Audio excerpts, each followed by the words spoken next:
ज्यांना आपल्या गावचे रस्ते करता आले नाहीत ते विकास काय करणार? आमदार संभाजीराव पाटील निलंगेकर यांचा सवाल।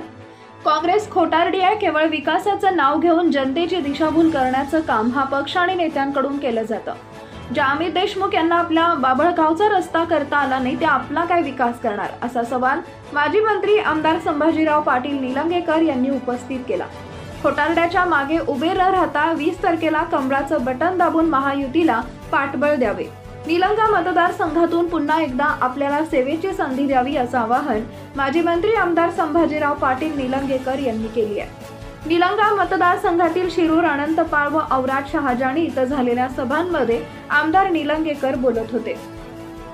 या सभेस बसव कल्याणचे आमदार शरणू सलगर, माजी मंत्री बसवराज पाटील मुरुमकर, भाजपचे जिल्हा सरचिटणीस संजय दोरवे यांच्यासह मान्यवरांची उपस्थिती होती।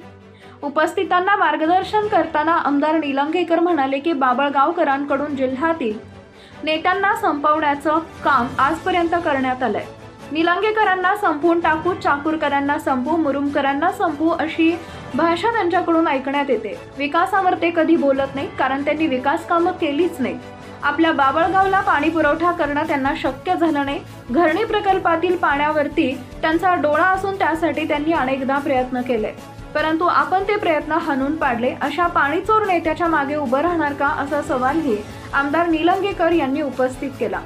संभाजी पाटलांना आउट करण्यासाठी देशमुखांनी क्रिकेट टीम तयार केली आहे, पण मी क्रिकेट नाही तर कुस्ती खेळतो, ती सुद्धा मॅटवर नाही तर काळ्या मातीत खेळतो। मी घाबरत नाही, कारण मतदारसंघाचा विकास मी केलाय। आपण सर्वजणांनी तो उघड्या डोळ्यांनी पाहिलाय। जनतेचे प्रश्न सोडवण्याचा प्रामाणिक प्रयत्न आजवर करत आलोय। 60 जिल्ह्यात एकाही राष्ट्रीय महामार्ग नव्हता, पण मागच्या 10 वर्षात जिल्ह्यातून 6 राष्ट्रीय महामार्ग गेले, त्यापैकी 2 शिरूर अनंतपाळ तालुक्यात असल्याचंही आमदार निलंगेकर म्हणाले। त्यांनी सांगितलंय की शिरूर अनंतपाळ तालुक्यातून रेल्वे जाणारच आहे। रेल्वे मंत्रालयाने त्याला मंजुरी दिली असून लवकरच कामही सुरू होणार आहे। महाविकास आघाडी सरकारनं राज्य सरकारचा वाटा न दिल्यानं हे काम खोळंबलंय। लवकरच कामाला सुरुवात होईल असा विश्वासही निलंगेकर यांनी व्यक्त केला।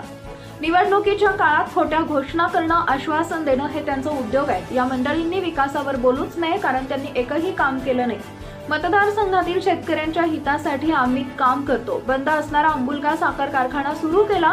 यावर्षी उसाला पहिली उचल 3000 रुपये देण्याचं आम्ही जाहीर केलंय। काँग्रेसला आता सोयाबीनला 7000 रुपये भाव देण्याचं खोटं आश्वासन देत आहे। कर्नाटकात काँग्रेसचे सरकार असून ते आज केवळ 4000 रुपये तर मिळत आहे। राज्यात पुन्हा एकदा महायुतीचंच सरकार येणार असून शेतकऱ्यांच्या सोयाबीनला प्रति क्विंटल 6000 रुपये भाव देण्याची घोषणाही आमदार निलंगेकर यांनी केली। ही लढाई माझी नाही, निलंगा विरुद्ध बाबळगाव अशी ही लढाई आहे। एकीकडे राजकुमार आहे तर दुसरीकडे संभाजी भैया, एकीकडे धर्म आहे तर दुसरीकडे अधर्म आहे। बाबळगावात एकीकडे तर शिरूर, अनंतपाळ, देवणी व निलंगा दुसरीकडे आहे। या लढाईत आपण धर्माच्या बाजूने राहा, मतदारसंघाच्या बाजूने राहा। 20 तारखेला कमळाचं बटन दाबून पुन्हा एकदा आपल्या सेवेची संधी द्या। राज्यात महायुती सरकार आणण्यासाठी आपला प्रतिनिधी पाठवा, असं आवाहन आमदार निलंगेकर यांनी केले। यावेळी संजय दोरवे उपस्थित मान्यवरांची समायोजित भाषणं झाली।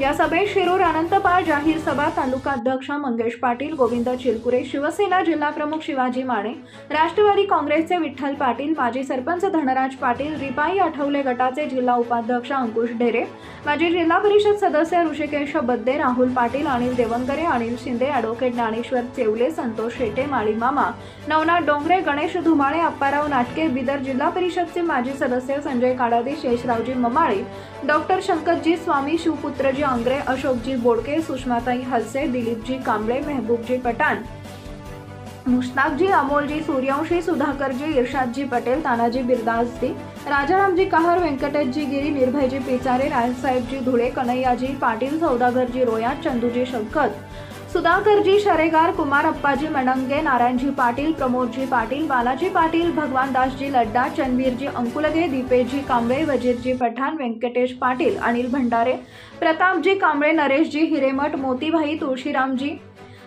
कांबळे, दिनकरजी शेरगार, बालाजी पवार, वैजनाथ गायनारी, विजयजी गुजरे यांच्यासह महायुती घटक पक्षाचे पदाधिकारी व पंचक्रोशीतील नागरिक मोठ्या संख्येने उपस्थित होते। Subscribe now and press the bell icon. Never miss an update.